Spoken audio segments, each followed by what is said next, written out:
Hi friends, ഇന്നത്തെ വീഡിയോയിലൂടെ നമ്മൾ പരിചയപ്പെടാൻ പോകുന്നത് SSLC ICT എക്സാമിന് ഇങ്ക്സ്കേപ്പ് സോഫ്റ്റ്വെയറിൽ നിന്നും വരാവുന്ന മറ്റു ചില ചോദ്യങ്ങളാണ്.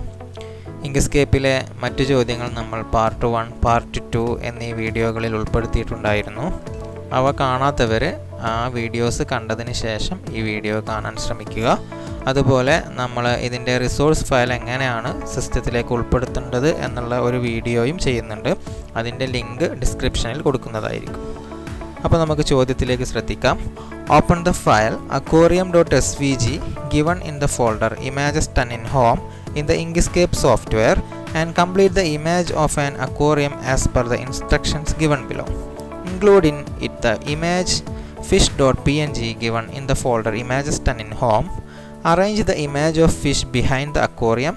Set the opacity of the aquarium water to 30%. Group the entire drawing. Export the image to PNG format to the folder exam10 in home with your register number _ question number as file name. No need to save the SVG file. ചോദ്യത്തിൽ പറഞ്ഞിരിക്കുന്നത് ഹോമിലെ images 10 ഫോൾഡറിലുള്ള aquarium.svg എന്ന file Inkscape സോഫ്റ്റ്വെയറിൽ തുറന്ന് മാതൃകയിലുള്ളതുപോലെ ചിത്രം പൂർത്തിയാക്കും. ഹോമിലെ images 10 ഫോൾഡറിലുള്ള fish.png എന്ന ചിത്രം ഉൾപ്പെടുത്തുക. മത്സ്യത്തിൻ്റെ ചിത്രം അക്വേറിയത്തിന് പിറകിലായി ക്രമീകരിക്കുക. അക്വേറിയത്തിലെ വെള്ളത്തിന് 30% ഒപ്പാസിറ്റി നൽകുക. ചിത്രം മുഴുവനായും ഗ്രൂപ്പ് ചെയ്യുക. തയ്യാറാക്കിയ ചിത്രം ഹോമിലെ exam10 ഫോൾഡറിൽ നിങ്ങളുടെ രജിസ്റ്റർ നമ്പർ _ ചോദ്യ നമ്പർ എന്ന ഫയൽ നാമം നൽകി PNG ഫോർമാറ്റിലേക്ക് എക്സ്പോർട്ട് ചെയ്യുക. SVG ഫയൽ സേവ് ചെയ്യേണ്ടതില്ല. ഈ ചോദ്യം ചെയ്യാനായി നമുക്ക് ചോദ്യം മിനിമൈസ് ചെയ്തു വെക്കാം. അതിനുശേഷം application, graphics, Inkscape vector graphics editor എന്ന രീതിയിൽ ഇങ്ക്സ്കേപ്പ് സോഫ്റ്റ്വെയർ ഓപ്പൺ ചെയ്യാം. ആദ്യമായി നമുക്ക് ഹോമിലെ ഇമേജസ് 10 ഫോൾഡറിലുള്ള aquarium.svg എന്ന ഫയൽ സോഫ്റ്റ്വെയറിലേക്ക് ഓപ്പൺ ചെയ്യേണ്ടതുണ്ട്. അതിനുവേണ്ടി ഫയൽ മെനുവിൽ നിന്ന് ഓപ്പൺ എന്ന ഓപ്ഷൻ സെലക്ട് ചെയ്യുന്നു. അതിനുശേഷം ഡെസ്ക്ടോപ്പിൻ്റെ മുകളിലുള്ള ഹോം ഫോൾഡർ സെലക്ട് ചെയ്യുന്നു. അതിനകത്തെ ഇമേജസ് 10 ഡബിൾ ക്ലിക്ക് ചെയ്യുന്നു. ഇതിൽ നിന്നും aquarium.svg എന്ന ചിത്രത്തിന് മുകളിൽ ഡബിൾ ക്ലിക്ക് ചെയ്തോ അതല്ലെങ്കിൽ ആ ചിത്രം സെലക്ട് ചെയ്ത് ഓപ്പൺ ബട്ടണിൽ ക്ലിക്ക് ചെയ്തോ നമുക്ക് ചിത്രം ഇങ്ക്സ്കേപ്പ് സോഫ്റ്റ്വെയറിൽ തുറക്കാവുന്നതാണ്. അതിനുശേഷം നമ്മളോട് പറഞ്ഞിരിക്കുന്നത് fish.png എന്ന ചിത്രം ഇമേജസ് 10ൽ നിന്നും ഉൾപ്പെടുത്താനാണ്. ഇവിടെ നമുക്ക് PNG ഫയലാണ് ഉൾപ്പെടുത്തേണ്ടത്. അതിന് വേണ്ടിയിട്ട് ഫയൽ മെനുവിലെ ഇമ്പോർട്ട് ഓപ്ഷനിൽ ക്ലിക്ക് ചെയ്യാം.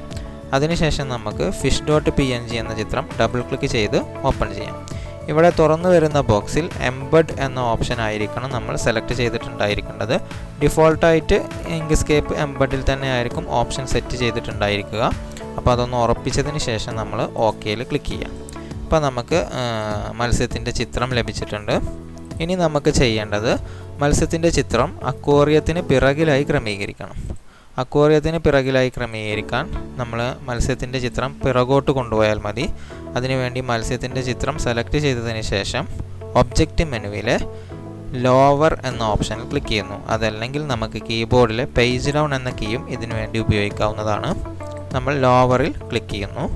മത്സ്യം ഇപ്പോൾ അക്വേറിയത്തിൻ്റെ ചിത്രത്തിൻ്റെ പിറകിലേക്ക് മാറിയിട്ടുണ്ട്. ഇനി നമുക്ക് അക്വേറിയത്തിലെ വെള്ളത്തിൻ്റെ ഒപ്പാസിറ്റി 30% മാറ്റേണ്ടതുണ്ട്.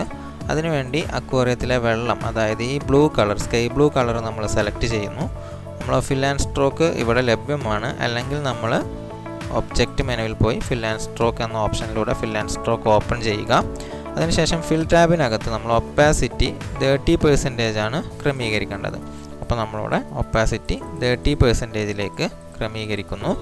ഓക്കെ, അപ്പോൾ നമ്മൾ അക്വേറിയത്തിൻ്റെ വെള്ളത്തിൻ്റെ ഒപ്പാസിറ്റി ഇവിടെ 30% ആക്കിയിട്ടുണ്ട്. അതിനുശേഷം മത്സ്യത്തിൻ്റെ ചിത്രം നമ്മൾ ഏകദേശം നടുവിലായി ക്രമീകരിക്കുന്നു. ഇനി നമുക്ക് ചിത്രം മുഴുവനായും ഗ്രൂപ്പ് ചെയ്യേണ്ടതുണ്ട്. അതിന് വേണ്ടിയിട്ട് നമുക്ക് ആദ്യം മത്സ്യത്തിൻ്റെ ഭാഗവും അതുപോലെ അക്വേറിയത്തിൻ്റെ ഭാഗവും മുഴുവനായി ഗ്രൂപ്പ് ചെയ്യാൻ. ഇവിടെ നമുക്കിപ്പോൾ മത്സ്യത്തിൻ്റെ ചിത്രം ഗ്രൂപ്പ് ചെയ്യാൻ സാധിക്കില്ല. ഇത്തരം സന്ദർഭങ്ങളിൽ നമുക്ക് ചിത്രം മുഴുവനായി വരുന്ന രീതിയിൽ ഡ്രാഗ് ചെയ്ത് സെലക്ട് ചെയ്യാം. ഇപ്പോൾ നമുക്ക് എല്ലാ ചിത്രങ്ങളും ഒരു ഡ്രാഗിൽ തന്നെ സെലക്ട് ചെയ്യാൻ സാധിക്കും. ഇങ്ങനെ ചെയ്യുമ്പോൾ നമ്മൾ മൗസ് മൂവ് ചെയ്യുന്നത് വളരെ ശ്രദ്ധിച്ച് വേണം ചെയ്യാൻ. അല്ലെങ്കിൽ നമ്മൾ ഈ ചിത്രം മറ്റ് സ്ഥലങ്ങളിലേക്ക് ഡ്രാഗ് ചെയ്ത് പോകാൻ ചാൻസ് ഉണ്ട്. അപ്പോൾ നമ്മൾ ഇവിടെ ഡ്രാഗ് ചെയ്ത് സെലക്ട് ചെയ്തിട്ടുണ്ട്. ഒന്നുകൂടി പറയാം, നമ്മൾ ഈ ചിത്രം മുഴുവനായി വരുന്ന രീതിയിൽ ഡ്രാഗ് ചെയ്ത് സെലക്ട് ചെയ്തു. അതിനുശേഷം ഒബ്ജക്റ്റ് മെനുവിലെ ഗ്രൂപ്പ് എന്ന് പറയുന്ന ഓപ്ഷൻ സെലക്ട് ചെയ്യുന്നു. അപ്പോൾ നമ്മൾ ചിത്രം മുഴുവനായും ഗ്രൂപ്പ് ചെയ്ത് വെച്ചിട്ടുണ്ട്. ഇനി നമ്മളോട് പറഞ്ഞിരിക്കുന്നത് തയ്യാറാക്കിയ ചിത്രം ഹോമിലെ എക്സാം 10ലേക്ക് PNG ഫോർമാറ്റിൽ എക്സ്പോർട്ട് ചെയ്യാനാണ്. അതിനുവേണ്ടി നമുക്ക് ഫയൽ മെനുവിൽ നിന്ന് എക്സ്പോർട്ട് PNG ഇമേജ് എന്ന ഓപ്ഷൻ എടുക്കാം. ഈ വലതുവശത്ത് എക്സ്പോർട്ട് ജാലകം തുറന്നു വരുന്നതായി നമുക്ക് കാണാം. ഇതിലെ സെലക്ഷൻ ടാബിലാണ് നമ്മൾ ക്ലിക്ക് ചെയ്യേണ്ടത്. ഇതിന് മുമ്പ് നമ്മൾ ശ്രദ്ധിക്കേണ്ട ഒരു കാര്യം, നമ്മൾ എക്സ്പോർട്ട് ചെയ്യാൻ പോകുന്ന ചിത്രം ഇവിടെ സെലക്റ്റഡ് ആയിരിക്കണം. അതിനുശേഷം നമ്മൾ എക്സ്പോർട്ട് ആസ് ബട്ടണിൽ ക്ലിക്ക് ചെയ്യുന്നു. എക്സ്പോർട്ട് ആസ് ബട്ടണിൽ ക്ലിക്ക് ചെയ്താൽ നമുക്ക് ഫോൾഡർ അടങ്ങിയിട്ടുള്ള ഇങ്ങനെ ഒരു ഭാഗമാണ് തുറന്നു വരുന്നത്. ഒരു വിൻഡോ ആയിരിക്കും തുറന്നു വരുന്നുണ്ടാവുക.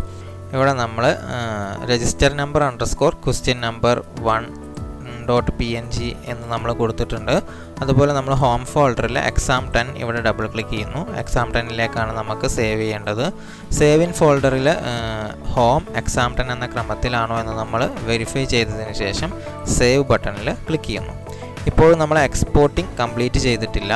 എക്സ്പോർട്ട് ബട്ടണിൽ കൂടി ക്ലിക്ക് ചെയ്യുന്നതോടുകൂടി നമ്മൾ എക്സ്പോർട്ട് ഇവിടെ കംപ്ലീറ്റ് ചെയ്യും. ഓക്കെ, അപ്പോൾ എക്സ്പോർട്ട് കഴിഞ്ഞ് കഴിഞ്ഞാൽ നമുക്ക് ഈ ഒരു വിൻഡോ ഒന്ന് മിനിമൈസ് ചെയ്തതിന് ശേഷം ഹോം ഫോൾഡർ എക്സാം 10 എന്ന ക്രമത്തിൽ ഒന്ന് ഓപ്പൺ ചെയ്ത് നോക്കാം.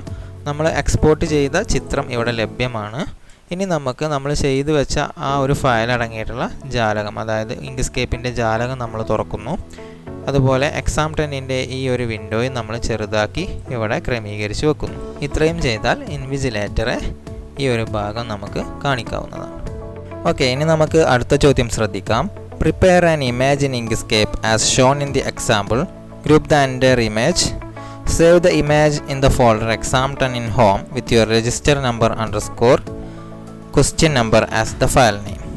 ചോദ്യത്തിൽ പറഞ്ഞിരിക്കുന്നത് മാതൃകയിലുള്ളതുപോലെ ഒരു ചിത്രം ഇങ്ക്സ്കേപ്പ് സോഫ്റ്റ്വെയറിൽ തയ്യാറാക്കുക. ചിത്രം മുഴുവനായും ഗ്രൂപ്പ് ചെയ്യുക. ഈ ചിത്രം ഹോമിലെ എക്സാം 10 ഫോൾഡറിൽ നിങ്ങളുടെ രജിസ്റ്റർ നമ്പർ _ ചോദ്യ നമ്പർ എന്ന പേരിൽ SVG ഫയലായി സേവ് ചെയ്യുക. ചോദ്യം ചെയ്യുന്നതിന് വേണ്ടി ആദ്യം മിനിമൈസ് ചെയ്തു വെക്കാം. ചോദ്യം മിനിമൈസ് ചെയ്തു വെക്കാം. അതിനുശേഷം application, graphics, Inkscape vector graphics editor എന്ന രീതിയിൽ ഇങ്ക്സ്കേപ്പ് സോഫ്റ്റ്വെയർ ഓപ്പൺ ചെയ്യാം. ഇനി നമുക്ക് ചോദ്യത്തിൽ തന്നിരിക്കുന്ന ഈ മാതൃകയിലാണ് നമുക്ക് ഈ ഒരു ലോഗോ നിർമ്മിക്കേണ്ടത്. റിതം ബോക്സ് മ്യൂസിക് പ്ലെയർ എന്നാണ് അതിൻ്റെ അടിയിൽ പേരായിട്ട് കൊടുക്കേണ്ടത്. അപ്പോൾ അതിന് വേണ്ടിയിട്ട് നമുക്ക് സോഫ്റ്റ്വെയർ ഇവിടെ താഴത്തെ പാനലിലുണ്ട്, അത് നമുക്ക് എടുക്കാം. അതിനുശേഷം നമുക്കൊരു സർക്കിളാണ് ഡ്രോ ചെയ്യേണ്ടത്. അപ്പോൾ നമ്മൾ സർക്കിൾ ടൂൾ എടുത്തിട്ട് ഒരു വൃത്തം വരക്കുന്നു. വൃത്തം വരച്ച് കഴിഞ്ഞതിന് ശേഷം നമ്മൾ കഴിഞ്ഞ ഫസ്റ്റ് വീഡിയോയിൽ പറഞ്ഞിട്ടുണ്ടായിരുന്നു, ഇവിടെ കളറ് ശരിയല്ലെങ്കിൽ നമ്മൾ ആദ്യം കളറൊന്ന് കൊടുത്തു നോക്കുക. അതും ശരിയായി കിട്ടുന്നില്ലെങ്കിൽ നമ്മൾ ഒബ്ജക്റ്റ് മെനുവിലെ ഫിൽ ആൻഡ് സ്ട്രോക്ക് ഓപ്ഷനിൽ പോയി നമ്മളെ വീലെടുത്ത് ഫിൽ ടാബിനകത്ത് ആൽഫ ഒപ്പാസിറ്റി, അതുപോലെ ബ്ലർ. ഇവിടെ പ്രശ്നം ഉള്ളത് ഒപ്പാസിറ്റിയിലാണ്. ഒപ്പാസിറ്റി 30% ആണ് ഇപ്പോൾ ഉള്ളത്. നമുക്കത് 100% ആക്കി മാറ്റണം. ഓക്കെ, അപ്പോൾ നമ്മൾ 100% ആക്കി മാറ്റിയിട്ടുണ്ട്. ഇനി നമുക്ക് ഈ വൃത്തത്തിൻ്റെ കളർ ബ്ലാക്ക് ആണ്. ചിത്രത്തിൽ ശ്രദ്ധിച്ചാൽ കാണാം, നമുക്ക് ബ്ലാക്ക് കളറാണ് അവിടെ ഉള്ളത്.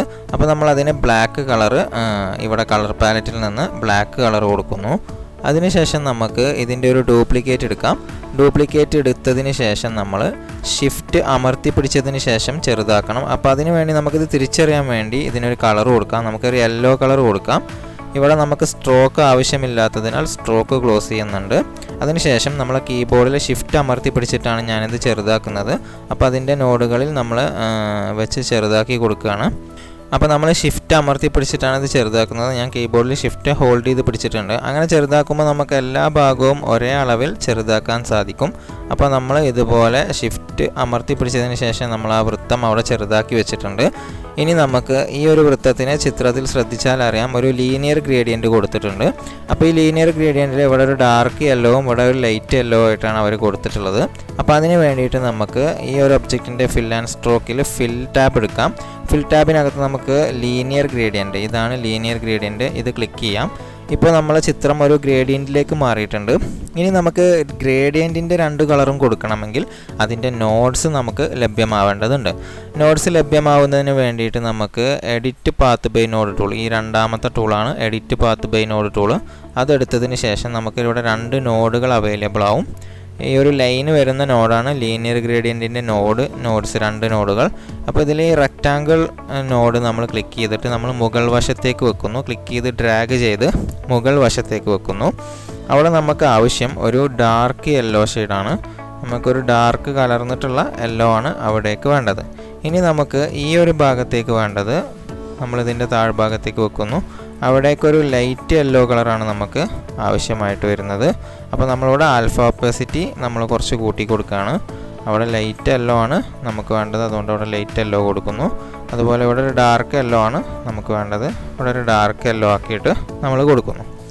ഇനി ചോദ്യത്തിലേക്ക് വന്നാൽ നമുക്ക് ഇവിടെ ചെയ്യേണ്ടത് ഈ ഒരു നടുവിലെ ആ വൃത്തം കൂടി നമുക്ക് ചെയ്യേണ്ടതുണ്ട്. നടുവിലെ വൃത്തം നമുക്ക് ശ്രദ്ധിച്ചാൽ അറിയാം, അതിനൊരു റേഡിയൽ ഗ്രേഡിയൻറ്റ് അവർ കൊടുത്തു വച്ചിട്ടുണ്ട്. അപ്പോൾ ആ റേഡിയൽ ഗ്രേഡിയൻറ്റ് കൊടുക്കുന്നതിന് നമുക്ക് ആദ്യം ഈ ഒരു വൃത്തത്തിൻ്റെ ഡ്യൂപ്ലിക്കേറ്റ് എടുക്കാം. ഡ്യൂപ്ലിക്കേറ്റ് എടുത്തതിന് ശേഷം അതിനൊരു ബ്ലാക്ക് കളർ നമുക്ക് വീണ്ടും കൊടുക്കാം. ബ്ലാക്ക് കളർ കൊടുത്ത് നമ്മൾ നേരത്തെ ചെയ്തതുപോലെ ഷിഫ്റ്റ് അമർത്തി പിടിച്ചതിന് ശേഷം നമ്മളൊന്ന് ചെറുതാക്കി വെക്കുന്നു. ചിത്രത്തിലേതുപോലെ നമ്മൾ അതിൻ്റെ നടുവിലേക്ക് അതിനെ ക്രമീകരിച്ച് വെക്കുന്നു. ഇനി നമുക്ക് ഈ വൃത്തത്തിന് റേഡിയൽ ഗ്രേഡിയൻറ്റ് കൊടുക്കാം. അപ്പോൾ വൃത്തം നമ്മൾ സെലക്ട് ചെയ്തിട്ടുണ്ട്. ഫിൽ ആൻഡ് സ്ട്രോക്ക് ഓൾറെഡി നമ്മൾ ഓപ്പൺ ചെയ്ത് വെച്ചിട്ടുമുണ്ട്. അപ്പോൾ ഫിൽ ടാബിനകത്ത് പോയി ഇതാണ് റേഡിയൽ ഗ്രേഡിയൻറ്റ്. ലീനിയർ ഗ്രേഡിയൻറ്റിൻ്റെ തൊട്ടപ്പുറത്തുള്ള ഐക്കണാണ് റേഡിയൽ ഗ്രേഡിയൻ്റ് ആയിട്ട് വരുന്നത്. ഇപ്പോൾ റേഡിയൽ ഗ്രേഡിയൻറ്റ് ക്ലിക്ക് ചെയ്ത് കഴിഞ്ഞാൽ നമ്മളെ ആ ഒരു വൃത്തത്തിന് റേഡിയൽ ഗ്രേഡിയൻറ്റ് ഇപ്പോൾ അപ്ലൈ ആയി കഴിഞ്ഞിട്ടുണ്ട്. ഇനി നമുക്കതിൻ്റെ നോഡ്സ് നേരത്തെ പോലെ തന്നെ നമുക്കതിൻ്റെ നോഡ്സ് കണ്ടെത്തണം. അപ്പോൾ നമ്മൾ നോഡ് ടൂള്, ഇതിൻ്റെ രണ്ടാമത്തെ tool edit path by node tool എടുത്തപ്പോൾ നമുക്ക് 3 നോഡുകൾ കിട്ടിയിട്ടുണ്ട് ഇവിടെ. അതിൽ നടുവിലെ നോഡ് നമ്മളൊരു വൈറ്റ് കളറാക്കുന്നു. അതുപോലെ തന്നെ സൈഡ് നോഡിൻ്റെ കളർ നമ്മളൊരു ബ്ലാക്ക് ആക്കുന്നു. ഓക്കെ, ബ്ലാക്ക് ആക്കിയിട്ടുണ്ട് നമ്മൾ. ഇനി ഇവിടുത്തെ കളറ്, നടുവിലെ കളറ് നമ്മൾ നല്ല ഒരു വൈറ്റിലേക്ക് പോകേണ്ട ആവശ്യമില്ല, നമുക്കൊരു ഹാഷ് കളർ പോലെ തോന്നിയാൽ മതി. അപ്പോൾ അതുകൊണ്ട് നമ്മളൊരു ഹാഷ് കൊടുക്കണം. ഇനി ഈ ഒരു നടുഭാഗത്തുള്ള ആ ഒരു നോഡ് നമ്മൾ മുകളിലേക്ക് കുറച്ച് നീക്കി വെക്കുന്നു, മുകളിലേക്ക് സ്വല്പം നീക്കി വെക്കുന്നു. ഇപ്പോൾ നമ്മൾ ചോദ്യത്തിൽ പറഞ്ഞതുപോലെ ഈ ഒരു ചോദ്യത്തിൽ കാണുന്നത് പോലെ നമ്മൾ ക്രമീകരിച്ചിട്ടുണ്ട്. ഇനി നമുക്ക് താഴ്ഭാഗത്ത് റിതം ബോക്സ് മ്യൂസിക് പ്ലെയർ എന്ന് ടൈപ്പ് ചെയ്ത് ചേർക്കേണ്ടതുണ്ട്. അപ്പോൾ അതിനു വേണ്ടി നമ്മൾ ടെക്സ്റ്റ് ടൂൾ എടുക്കുന്നു. ടെക്സ്റ്റ് ടൂൾ എടുത്ത് ഇവിടെ ഒരു ഒബ്ജക്റ്റും വരാത്ത ഭാഗത്ത് വെച്ച് നമ്മളൊന്ന് ക്ലിക്ക് ചെയ്യുന്നു. ഇനി ചോദ്യത്തിലേതുപോലെ റിതം ബോക്സ് മ്യൂസിക് പ്ലെയർ എന്ന് ടൈപ്പ് ചെയ്ത് ചേർക്കുന്നു. ഓക്കെ, നമ്മളിപ്പോൾ റിതം ബോക്സ് മ്യൂസിക് പ്ലെയർ എന്ന് എഴുതിയിട്ടുണ്ട്. നമ്മൾ കഴിഞ്ഞ ചോദ്യങ്ങളിലൊക്കെ ചെയ്തപ്പോൾ പറഞ്ഞിട്ടുണ്ടായിരുന്നു, ടെക്സ്റ്റ് വരുമ്പോൾ നമ്മൾ ബോൾഡ് ചെയ്യണമെങ്കിലും കളർ ചെയ്യണമെങ്കിലൊക്കെ ടെക്സ്റ്റ് എഴുതി കഴിഞ്ഞാൽ ഉടനെ തന്നെ ചെയ്യുന്നതായിരിക്കും ഏറ്റവും നല്ലത്. ഉടനെ ചെയ്ത് കഴിഞ്ഞാൽ നമുക്കുള്ള ഒരു എളുപ്പവഴി എന്ന് പറയുന്നത് മുഴുവനായി സെലക്ട് ചെയ്യാൻ കൺട്രോളും എയും ഒരുമിച്ച് അമർത്തിയാൽ മതി. CTRL കീയും അതുപോലെ തന്നെ എയും കൂടി ഒരുമിച്ച് അമർത്തുമ്പോൾ ആ ടെക്സ്റ്റ് മുഴുവനായി നമുക്ക് സെലക്ട് ആയിട്ട് ലഭ്യമാവും. അതിനുശേഷം നമ്മളിവിടെ ഫോണ്ട് സ്റ്റൈലിൽ പോകുന്നു. ഇവിടെയാണ് ഫോണ്ട് സ്റ്റൈൽ വരുന്നത്. അവിടെ നമ്മൾ ബോൾഡ് ചെയ്യുന്നു. നമുക്ക് വേണ്ടത് ഈ എഴുത്തിൻ്റെ കളറ് ബ്ലാക്ക് തന്നെയാണ്, അതുകൊണ്ട് നമ്മൾ അതിൻ്റെ കളറ് മാറ്റുന്നില്ല. നമ്മൾ ഇവിടെ ആരോ അഥവാ സെലക്ട് കീ എടുത്തതിന് ശേഷം നമ്മൾ ഇതിൻ്റെ വലിപ്പം ഒന്ന് വർദ്ധിപ്പിച്ച് വെക്കുന്നു. അപ്പോൾ ചോദ്യത്തിൽ പറഞ്ഞിട്ടുള്ള എല്ലാ കാര്യങ്ങളും നമ്മളിപ്പോൾ ഇവിടെ പൂർത്തീകരിച്ച് കഴിഞ്ഞിട്ടുണ്ട്. ഇനി നമ്മളോട് പറഞ്ഞിരിക്കുന്നത് ഹോമിലെ exam10 ഫോൾഡറിലേക്ക് നമ്മുടെ രജിസ്റ്റർ നമ്പർ _ ചോദ്യ നമ്പർ ഫയൽ നാമമായി സേവ് ചെയ്യാനാണ്. Save the image in the folder exam10 in home with your register number _ question number as the file name എന്നാണ് പറഞ്ഞിരിക്കുന്നത്. അപ്പോൾ അതിന് വേണ്ടിയിട്ട് നമ്മൾ ഫയൽ മെനുവിലെ എക്സ്പോർട്ട് PNG ഇമേജ് സെലക്ട് ചെയ്യുന്നു. എക്സ്പോർട്ട് PNG ഇമേജ് സെലക്ട് ചെയ്യുമ്പോൾ നമുക്ക് എക്സ്പോർട്ട് വിൻഡോ നമ്മുടെ റൈറ്റ് സൈഡിലായിട്ട് ലഭ്യമായിട്ടുണ്ടാവും. അതിൽ നമ്മൾ ഇവിടെ ഗ്രൂപ്പ് ചെയ്തിട്ടില്ല. അപ്പോൾ നമ്മളിതിനൊരു ഗ്രൂപ്പ് ചെയ്ത് വെക്കാൻ വേണ്ടി എല്ലാ ഒബ്ജക്റ്റിനെയും ഒരുമിച്ച് സെലക്ട് ചെയ്യുന്നു. അതിനുവേണ്ടി ഷിഫ്റ്റ് അമർത്തി പിടിച്ച് ഷിഫ്റ്റ് ഹോൾഡ് ചെയ്ത് പിടിച്ച് എല്ലാ ഒബ്ജക്റ്റിനെയും ക്ലിക്ക് ചെയ്യുന്നു. നമ്മൾ ടെക്സ്റ്റ് അടക്കം എല്ലാ ഒബ്ജക്റ്റിനെയും ക്ലിക്ക് ചെയ്തതിന് ശേഷം ഒബ്ജക്റ്റ് മെനുവിലെ ഗ്രൂപ്പ് എന്ന് പറയുന്ന ഓപ്ഷൻ ക്ലിക്ക് ചെയ്യുന്നു. അപ്പോൾ നമ്മളെല്ലാ ഒബ്ജക്റ്റുകളും ഗ്രൂപ്പ് ചെയ്തിട്ടുണ്ട്, നമ്മളത് സെലക്ട് ചെയ്ത് വെച്ചിട്ടുണ്ട്. ഇനി നമുക്ക് എക്സ്പോർട്ട് വിൻഡോയിൽ വന്ന് സെലക്ഷൻ എന്ന് പറയുന്ന ഭാഗം സെലക്ട് ചെയ്യാം. അതിനുശേഷം എക്സ്പോർട്ട് ആസിൽ ക്ലിക്ക് ചെയ്യുന്നു. നമ്മൾ കഴിഞ്ഞ ചോദ്യത്തിലൊക്കെ ചെയ്തതുപോലെ തന്നെ ഇവിടെ register number _ question number Q1 അല്ലെങ്കിൽ G1 എന്ന് നമുക്ക് കൊടുക്കാം. അതിനുശേഷം നമ്മളെ ഫോൾഡർ എന്ന് പറയുന്നത് ഹോം ഫോൾഡറിലെ exam10 ആണ്. exam10 നമ്മൾ ഡബിൾ ക്ലിക്ക് ചെയ്ത് ഇവിടെ സെലക്ട് ചെയ്യുന്നു. സേവ് ഇൻ ഫോൾഡറിൻ്റെ ഭാഗത്ത് ഹോം exam10 എന്ന രീതിയിൽ തന്നെയല്ലേ ലഭ്യമായിട്ടുള്ളത് എന്ന് നമ്മൾ ഉറപ്പുവരുത്തുക. അതിനുശേഷം നമ്മൾ സേവ് ബട്ടണിൽ ക്ലിക്ക് ചെയ്യുക. ഇത്രയും ചെയ്ത് കഴിഞ്ഞതിന് ശേഷം നമ്മളിതൊന്ന് ഈ ഒരു വിൻഡോ മിനിമൈസ് ചെയ്തിട്ട് ഹോം ഫോൾഡർ ഡബിൾ ക്ലിക്ക് ചെയ്ത് exam10 ഡബിൾ ക്ലിക്ക് ചെയ്ത് വെക്കുക. ഇവിടെ നമ്മൾ സേവ് ചെയ്ത ഫയൽ ലഭ്യമായിട്ടില്ല. കാരണം നമ്മൾ എക്സ്പോർട്ട് ചെയ്യുമ്പോൾ ഇവിടെ എക്സ്പോർട്ട് ബട്ടണിൽ കൂടി ഒന്ന് ക്ലിക്ക് ചെയ്യേണ്ടതുണ്ട്. ഇപ്പോൾ നമ്മൾ എക്സ്പോർട്ട് ചെയ്തിട്ടുണ്ട്. ഇപ്പോൾ നമുക്ക് ആ ഒരു പിക്ചർ ഇവിടെ ലഭ്യമായിട്ടുണ്ട്. ഇനി ഈ ഒരു 2 വിൻഡോയും നമ്മൾ ചെയ്തു വെച്ച ആ ഒരു വിൻഡോയും എക്സാം 10ൻ്റെ വിൻഡോയും കൂടി ഒരുമിച്ച് ഇതുപോലെ ക്രമീകരിച്ച് വെക്കുക.